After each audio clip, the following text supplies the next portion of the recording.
So welcome everybody to today's Health Law and Ethics Network seminar. My name's Professor Paula O'Brien. I'm one of the directors of the network. We meet today on the lands of the Wurundjeri people of the Kulin Nation. I pay my respects to elders past, present and emerging, and I acknowledge that land was never ceded. We're very pleased today to welcome our colleagues, Dr Megan Prictor and Dr Jeanette Conrick. Megan is a senior lecturer in the Melbourne Law School and Jenny is a lecturer in social work in the Faculty of Medicine, Dentistry and Health Sciences. So the seminar topic today relates to a research project that Megan and Jenny are working on together with others, and it's an extremely fascinating topic. It's about direct-to-consumer DNA testing and data platforms for Victorians who were adopted or in out-of-home care. And Jenny and Megan will be exploring experiences, impacts, and ethico-legal issues arising from this DNA testing and data platforms. So we're very appreciative of both of you giving the lecture today. You'll probably speak for maybe about 40 minutes together, and then we'll have a good amount of time for discussion. So we've also got colleagues joining us online as well, and so hopefully we'll be able to hear comments and questions from the room and those who are online as well. So thanks very much. Thank you.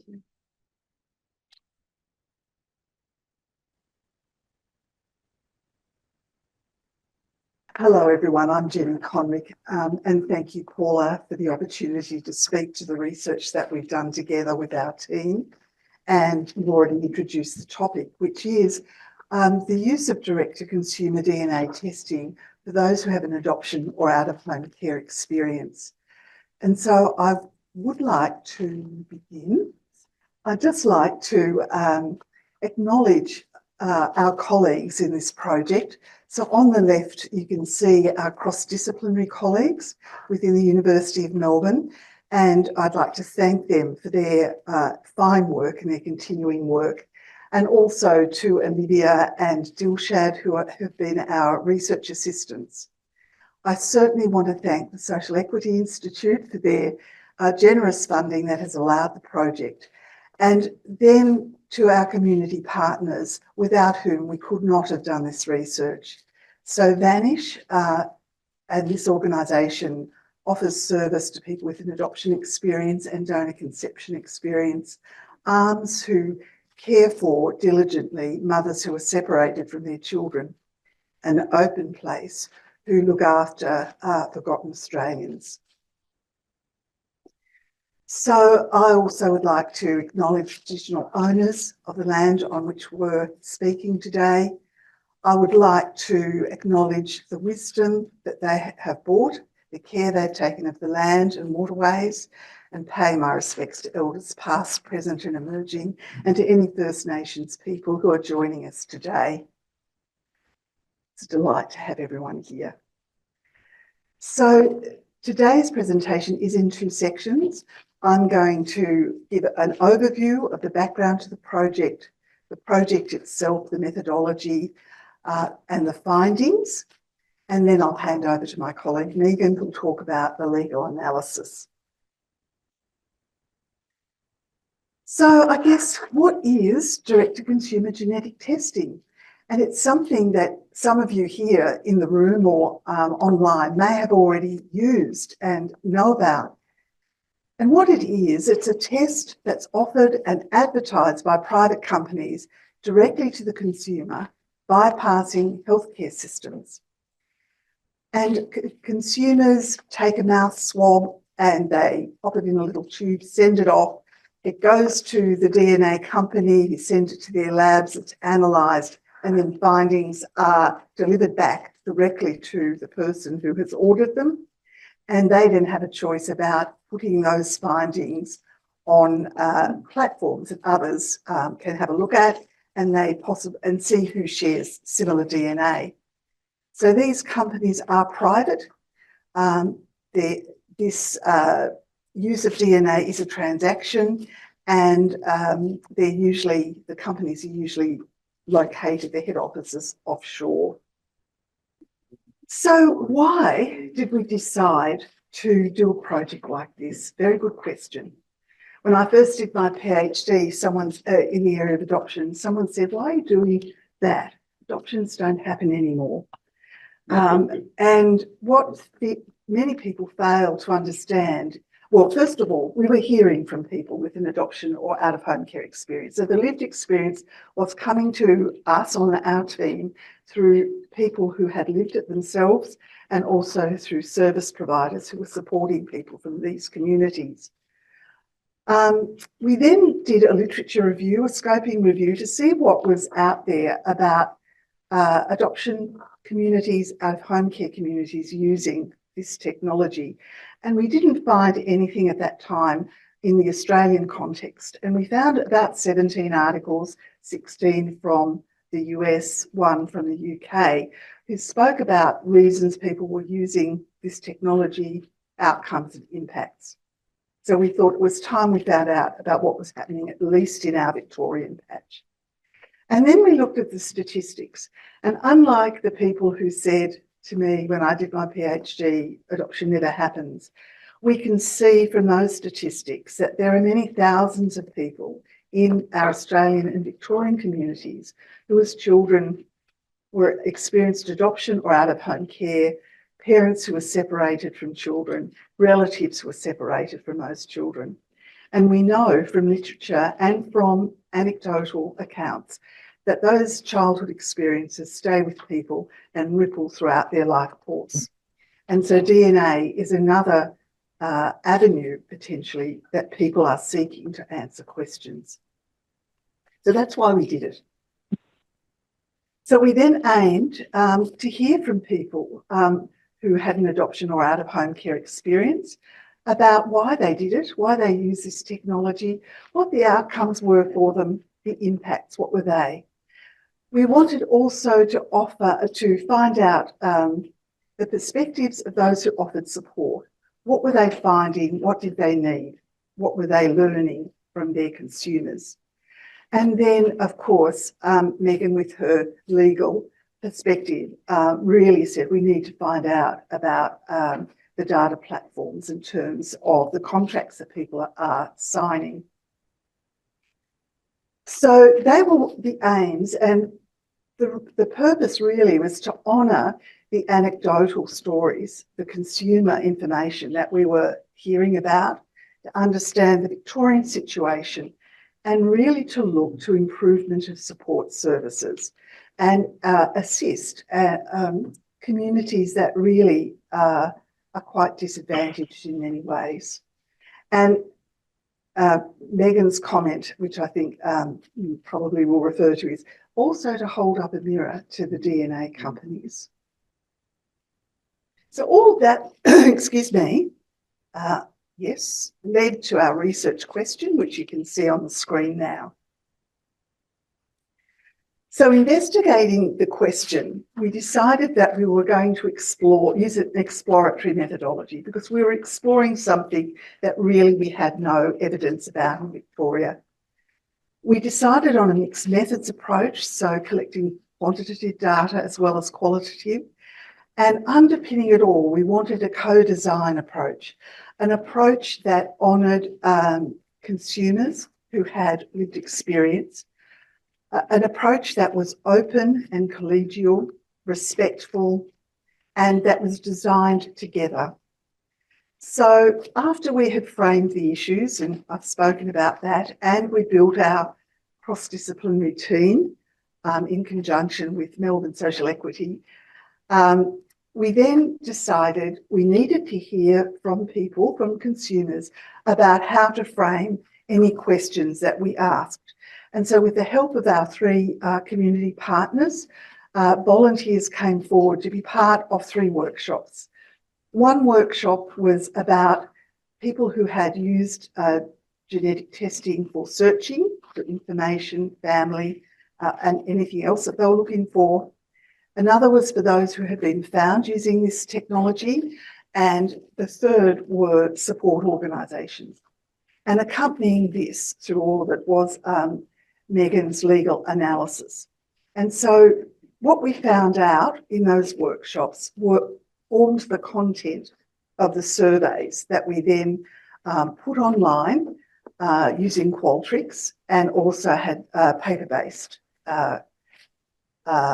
surveys for those who wanted them. And the legal analysis informs that. So again, community, and I should say the community partners and the people within the workshops vetted all of this and told us what needed to be adjusted. So that's what went into the final survey. Again, our community partners came to the fore. They advertised the survey through support groups, their social media, some of their newsletters. And we also were able to tap into the Victorian record holders group, and they were able to suggest that people who offered support might like also to complete the second survey. So we had 2 surveys.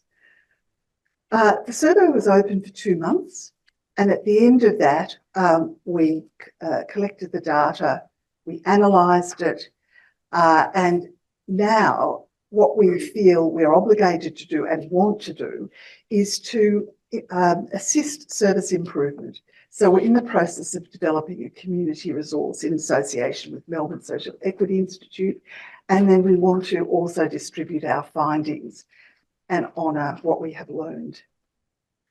So just a little bit of maths, not much, because I'm not much of a maths person.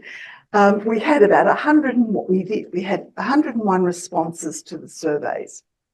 Interestingly, of that 101, 42 came from outside the state of Victoria. And the survey really is only for those in Victoria. So we couldn't include those responses in these findings. But what they did say was that there's an interest out there across Australia for people to learn more about this and tell their story. And so this is a prompt perhaps for a much broader study in the future. There were, of course, some responses that were ineligible for various reasons. I won't go into those, but we ended up with 43 responses that we could analyse. I'm not going to show you that because that's not quite right, but I'll go back to this.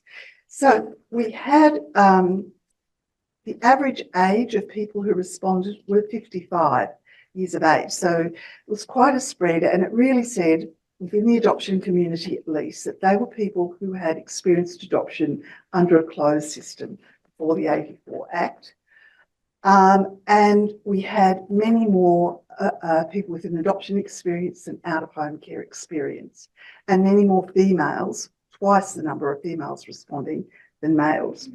And that also perhaps indicated, in terms of out-of-home care, that open place work with forgotten Australians. They're an older group, but it also indicated to us that finding people who have had an out-of-home care experience is a bit trickier than we thought. And if we do a much broader study, then we'll need to think a little more carefully about how we locate people. And also what did come up was that there was assisted reproduction responses within the responses that we couldn't use. But this, of course, is another huge area that I think deserves attention in the future. So in our second survey, this was services that offered support to people. We had 26 responses, again, 14 from other states, or 5 from other states, sorry, 9 that were incomplete. So again, services in other states were also interested in what we were doing.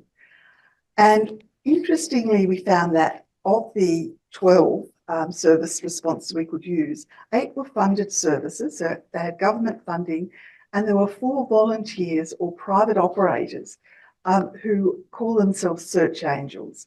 Now, search angels are mentioned in literature, particularly for US, not so common in Australia. So this was quite a new experience for us as a team.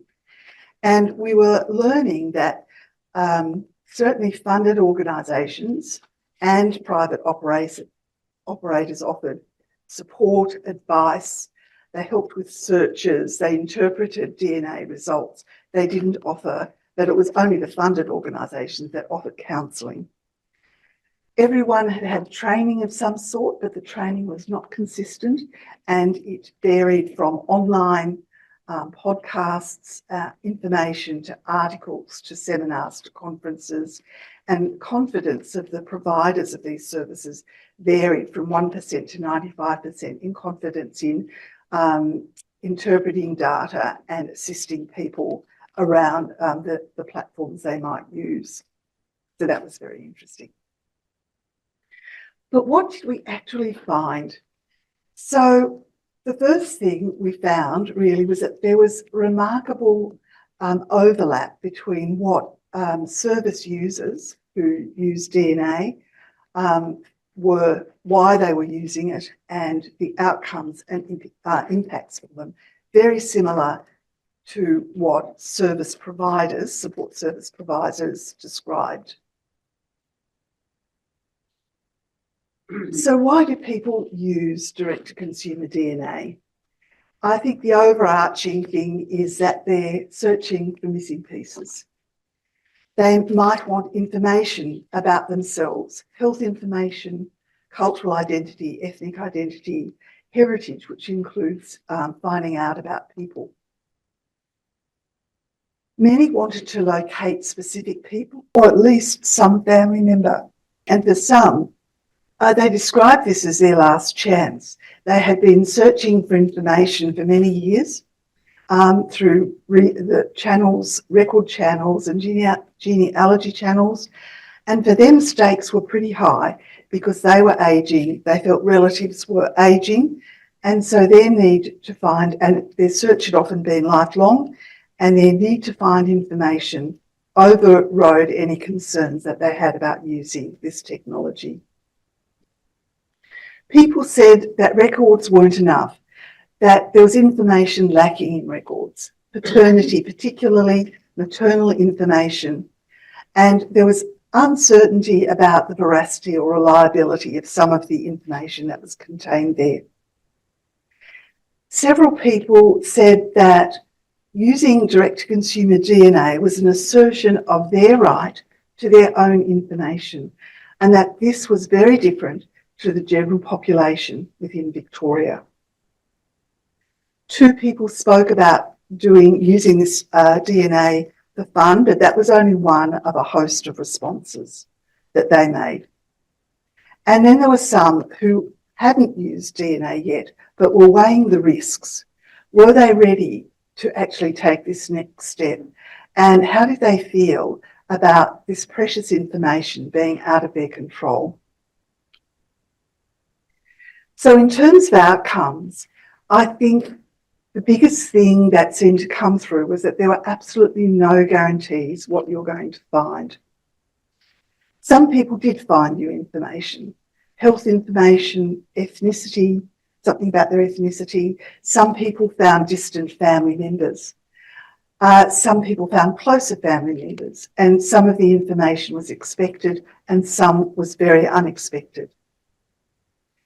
Those who did find relatives, well, some people didn't find relatives. That was one thing, that there was no one else who put their data, their DNA data on the databases. And that was very disappointing for them. And then there were those who found relatives that may be very distant, and they were able to work their way around and find much closer relatives, such as first cousins and even parents. And then there were those who found distant relatives and couldn't get any closer to more immediate relatives. People spoke about challenges in understanding their DNA results. They found that managing expectations was a huge issue, and the support organisations spoke about this. And consumers of the DNA platform used words like hope, disappointment, frustration, surprise, unexpected, joy, relief, a whole lot of emotions they experienced. And then there were people who did go that first step, get some information, and then decided not to proceed. They were very concerned then about putting the information they had on a public platform. So the impacts. Everyone was impacted, we found, and it was a very bittersweet experience. So some people found that they belonged. I found people who I looked like and sounded like. Others said it was the first time that they felt they'd been claimed by a family. Inevitably, the findings had an impact on the person's identity and their emotional health. As you can see from the quotes here, one said, and I should say these impacts were immediate and also long-lasting. So Penny Matthews, I should say people chose what names they wanted to use. These may not be the names they use in everyday life, said, the first few days I had to take leave from work. There was no way I could concentrate. So there was that immediate shocked response. For Anna, it was a huge impact. She had a midlife change of career. She lost her Christian faith and she walked away from her marriage. And for Penny Zagaralu Mackerson, the impact was significant in that she had an identity crisis again in her 50s. And then for others like Patty, there were unfulfilled promises. So a contact with family members started off well, and over a period of 12 months, it petered out. And she was saying, apart from kinship, we don't have a lot in common. The gap in the relationship has been too long. And everyone flagged impacts for others. So in Wendy's situation, her immediate family was supportive. She was able to form a positive relationship with her half-brother and cousins, and the impact for her brother was also quite significant. Penny Zagaralu said, other people in my family were negatively impacted, whereas Kat and Robin spoke about the impact for their children, that the next generation now had a context within which they fitted. Both service users and consumers shared concerns. Who owns my DNA? And these were mostly questions. Can DNA be completely de-identified? Which perhaps it can't be, and why would it be if you're looking for someone? But there are concerns about that. Do DNA samples remain accessible should a company change ownership? Or if a worker from a support service has opened an account on my behalf and they leave, what happens to that account? What happens when a person dies? What happens to their DNA? Contracts are unclear, costs can be too high, DNA companies should do more. And what is needed, and I'm just going to read through these again, very similar between the two cohorts of support users, support services and DNA users. Expert support at every stage of the process was felt. That people said they needed help understanding the DNA results and interpreting them. There was a need for practice standards. There ought to be guidelines, they said, and this is later enlarged upon by service providers who really say that the forums that people can then enter once they have their DNA through these platforms also need guidelines around how they're conducted. There is a role for government. Government regulation of DNA companies is needed. Government should offer free or subsidised genetic testing, but after all, government played a big role in the separation of children and their families. And then there's another role. If people find out irrefutably who their parents are and they wish to adjust their original birth certificate, this should be much easier than people were finding it to be. And they found that it's so much harder than the general population in Victoria. I won't go into these because I know I'm taking a little more time, but it's really just building on from a service, support service perspective, what we've already said. The other thing that the service supporters did note is that the qualifications, training of workers who provide support in this area needs to be standardised. There needs to be more said about that, and there needs to be transparency.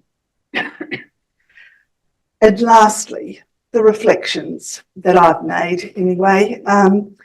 I think this study does extend our understanding of what's happening in Victoria, and I think it adds something to the international literature. I think the responses we received said that direct-to-consumer genetic testing is a powerful and a seductive technology for these communities. And they are communities for whom the information they're searching is very, very close to their hearts and very significant to their own well-being. I think also what really came from this was that the use of direct-to-consumer genetic testing, people who use it need to be prepared for anything, for any outcome and for any impact, and need support through that. And that while DNA does not lie, it doesn't provide all of the answers, particularly in terms of motivations and circumstances. So, support's needed, practice standards are needed, government regulation of private providers, and future planning needs to happen because according to stats that I see quite regularly, this is just the use of this technology is just expanding like wildfire. And we do need further Australian research. Hand over to you, Megan. Okay, thanks everyone. So I will also join Jenny in acknowledging that we're meeting on the unceded lands of the Wurundjeri people of the Kulin Nations and pay my respect to elders past and present. And a warm welcome to you all, and particularly to any Indigenous people joining us today online or in person. So I'm going to speak fairly briefly about the results of the legal analysis that was conducted as part of this broader research project. And I want to thank also the MSEI and Jenny very much for involving a legal work stream in this important research. I know that Jenny has already spoken about what direct-to-consumer DNA testing is, and I won't repeat that. But I suppose it's just important to make clear that we were interested both in companies that you can send off your sample to and get your results and then, be part of a platform, which the companies mentioned on the left of the screen, the actual DNA companies, as well as what we call genetic genealogy platforms. Companies that don't of themselves do genetic testing, you can't send off your saliva sample to them. But once you have your results from a platform like Ancestry or 23andMe, you can then upload the data file to a genetic genealogy platform. The most well-known is GEDmatch, but there are others. And we found quite complex interrelationships between the left and the right side of the screen, if you like, with some of the platforms only accepting tests that were done with certain other companies. So the legal bit of this project was to analyse the contractual terms that were offered to users of direct-to-consumer DNA services and genetic genealogy platforms in the context of family tracing following an experience of adoption or out-of-home care, and to really try and think this through from the perspective of the potential user.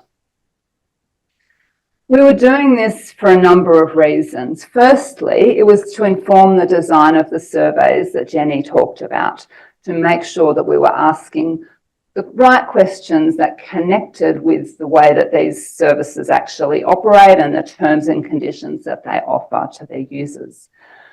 But beyond the project, we also thought that the legal analysis would inform some guidance that we are starting to develop that can be used by Australian organisations who are supporting users of direct-to-consumer DNA testing. But finally, we also wanted to hold up a mirror, as Jenny said, to companies' practices in this field, noting the particular vulnerabilities of this community that are seeking family information, as well as to contribute to the broader literature on direct-to-consumer DNA testing and the law. So I screenshotted this in November last year. You can see, it's a little bit hidden by the Zoom bar, but you can see Ancestry.com was offering a festive special. Get your DNA test here, buy one for your mum for Christmas, only $85. So the costs have come down a lot. I had a quick look today. I can get a MyHeritage test for about $70 if I want one. It's well known that there are challenges in engaging or understanding the contractual terms under which people are purchasing these tests and the genetic genealogy services. Products like this are generally always presented as click-wrap agreements. You tick the box to indicate your acceptance of the terms. There's no negotiation possible. You can't say, well, I'd like a DNA test, but I'd like, not to be known to the company, or I'd like to adjust the terms in certain ways. That's not possible. The contractual terms are typically very long, complex, hard to understand, and they also change quite frequently. Ancestry DNA changed its privacy policy 13 times in 8 years. So even if you knew what you'd signed up to, it might have changed to something else the next week. Andelka Phillips, a researcher in this field, did a major study in 2017, and she found that one company had terms of service that were 9,000 words long and a privacy policy of 16,000 words. Now, nobody reads these things. Even the lawyers in the room will shamefully admit that they do not read these things. But the fact that we are ticking a box to agree particularly impacts the adoption and care leaver community, because direct-to-consumer testing might be the only thing left that can break down that brick wall, the point at which the written records can no longer help them. For recreational users of products like this, a choice not to go ahead with your purchase might be absolutely inconsequential. But if you are relying on tests like this to find family and you have no alternative, then it becomes really important to know and understand what you're actually signing up for. So how does this research fit into what we already knew? There has been a substantial amount of research already conducted on the terms and conditions of direct-to-consumer DNA testing platforms. Multiple studies show that privacy information is often either absent or insufficient, or so voluminous and complex that no one can understand it. Contracts are written at a high reading level, and so on. Secondly, there is quite a good body of research about people who have experienced adoption or out-of-home care, and about the reasons that they might want to use this type of testing. But that research focuses particularly on wanting to find out about health information. Because one doesn't necessarily have any family history to know, if there are particular illnesses prevalent in the family. But there was certainly a gap that existed, which is what our research is trying to fill in, about the use of this type of testing for the specific purpose of family tracing post-adoption. So the legal work stream, we were looking specifically in our research, and I want to very much acknowledge and thank my research assistant, Olivia Coalition, who's a JD student here at the law school, for her sterling work on this project. We were looking for companies that offered DNA testing or genetic genealogy services, specifically for family tracing or for genealogy or ancestry. So there are quite a lot of companies that offer it predominantly for health findings, and we weren't interested in them. To be included in our research, the companies had to offer services in English that were available to people in Australia without any involvement of a healthcare professional. So we looked at relevant literature to inform our search methods, and then in 2023, April last year, we conducted a Google search for services. We found 30 websites and then selected those that met the inclusion criteria, which whittled it down to 17 that met all the requirements. The terms and conditions of those platforms, those offerings, were extracted and entered into NVivo software, And we looked at those terms and conditions through a coding scheme that we had developed, again from a review of the literature and also refined through discussion with the team, and then used in vivo to code to analyse the terms and conditions. So as I said, we found 17 different companies. Most of those offered direct-to-consumer DNA testing, and 5 only were a genetic genealogy platform. As you might be able to see from the little map, the majority were US-based. So 10 of the companies are based in the US, 5 of those in California, 2 in the UK, 2 in Spain, and then 1 in each of Canada, India and Israel. So no Australian-based companies met our criteria. All of the platforms, as I said, offered services to people located here, and some of them did have registered offices in Australia. So I'm going to walk you through our findings, hoping to leave a little bit of time for discussion. So somewhat surprisingly, given the uptick in usage of DNA testing by people in the adoption and out-of-home care communities, adoption was only mentioned twice in all of the terms of service of these platforms. One was absolutely in passing, that was in GEDmatch. Legacy Tree had a couple of sentences about the potential for DNA test results to reveal adoption, misattributed parentage, previously unknown family members, and so on. So while only 2 did mention adoption, a number of services did refer to the potential for unexpected findings, which ties in very nicely to what Jenny was saying about how people might expect that a DNA test is going to give them the answers that they're looking for, but in fact, it's probably just as common for it to throw up new questions, for it to throw up very challenging information. So services were definitely saying, well, you might find out things you didn't expect, you might find out things you actually don't want to know, but it didn't say, here's a pathway for support. It said, if you don't like that, then don't use us. Ancestry puts it very neatly, once discoveries are made, we can't undo them. Privacy is definitely a concern for people using these platforms. And so we looked at that. We looked at those issues specifically. As well as getting your DNA test, you can obviously connect with other people, other family trees, post in forums on many of these platforms, and use direct messaging. So it's a lot more than just buying a test and getting the results. We found that sometimes users can set restrictions in terms of contact, so they can set specific contact preferences. But on the other hand, the whole way that the systems are built is to promote people contacting each other because they want to build those family tree connections.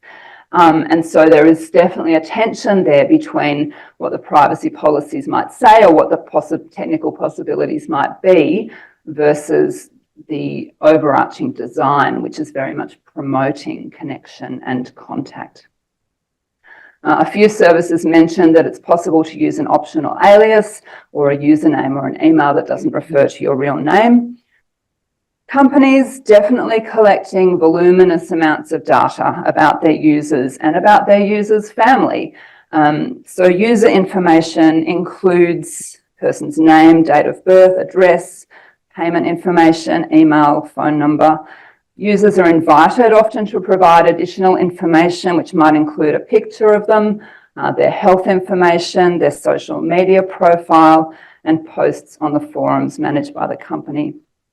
Companies also noted that they collected information provided by users about other people, such as family members' names, birth dates, relationships, place of birth and death, even health history, contact information if that person is living, and photographs. And finally, services are collecting web activity, including people's IP addresses, search histories, the website that you landed on the page from. Services can collect information from a user's social media platforms like Facebook, Twitter, Instagram, depending on the person's privacy settings on those sites. And finally, they also place advertising cookies on your computer so that they can continue to try and sell you things, and they will share your information with third-party advertisers. So it almost seems pointless to set your privacy, position quite narrowly with this massive amount of data collection kind of happening underneath. People are very interested in the question of ownership, and this is an oddity of the law that, in fact, under the law in Australia, information can't be the subject of something, can't be subject to ownership, nor can biological samples unless some particular work is done on them. So the law makes it a nonsense to say you own your data, but that's okay. Everybody talks about and thinks about ownership of data and samples.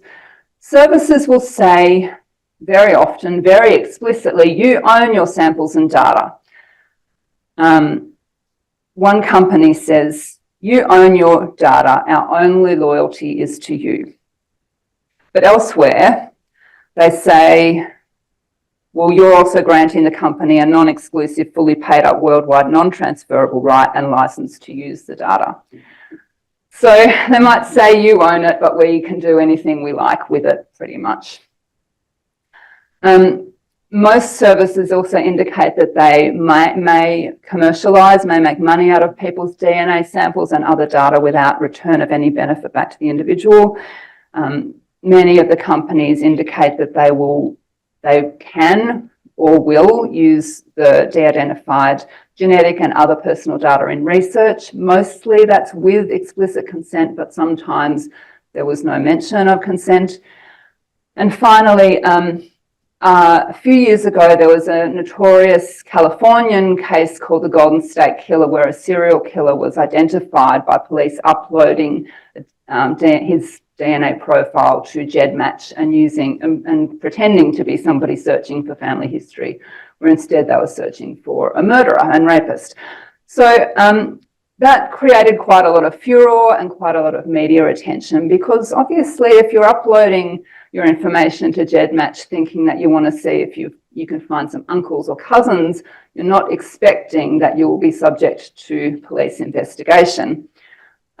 In the wake of that case, most of the services changed their policies and now explicitly say we won't provide information to law enforcement unless we're required to do so under a warrant. GEDmatch and Family Tree DNA take a different approach. They permit people to opt in to use for the data to be available to police to identify perpetrators of serious offences, and they're very explicit about that. So overall, I would say that people in these communities are facing a very stark imbalance of power when they are engaging with direct-to-consumer DNA testing companies and genetic genealogy platforms.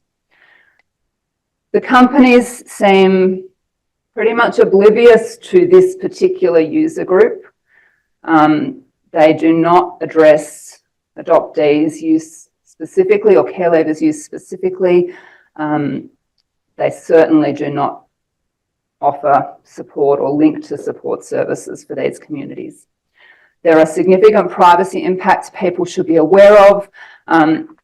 Law enforcement use doesn't seem to be as much as a problem as it used to be, but it's still a bit unclear sometimes.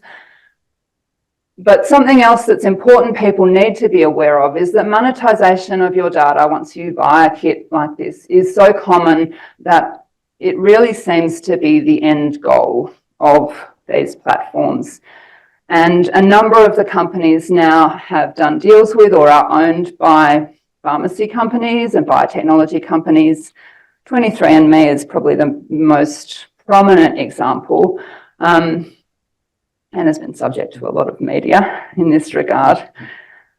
But it's clear that people might think they're purchasing a product, buying a DNA test, but for the platforms, the user, their data and the sample is the product. And they are collecting that in exchange for providing someone with information and charging users for the privilege of that. I don't want to deny the importance and the impact of DNA testing to overcome many of the problems that people face in seeking family, and it can absolutely offer an avenue that is really, I think, unprecedented.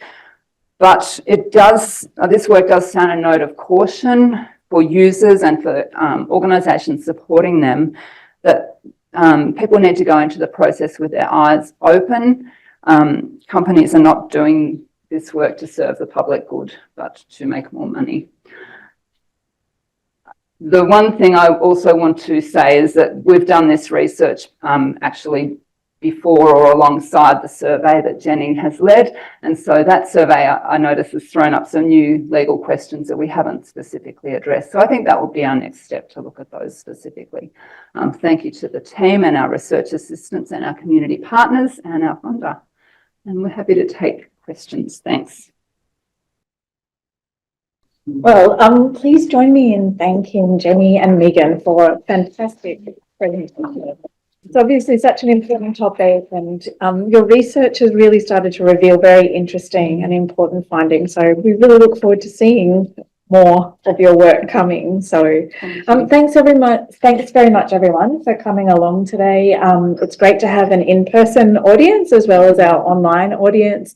And so please have a good rest of the day. If you haven't joined the mailing list for the Health Law and Ethics Network and you would like to, you can go onto our website on the law school website and find a link there to sign up to the mailing list. So thanks, everybody, and thanks to our presenters again.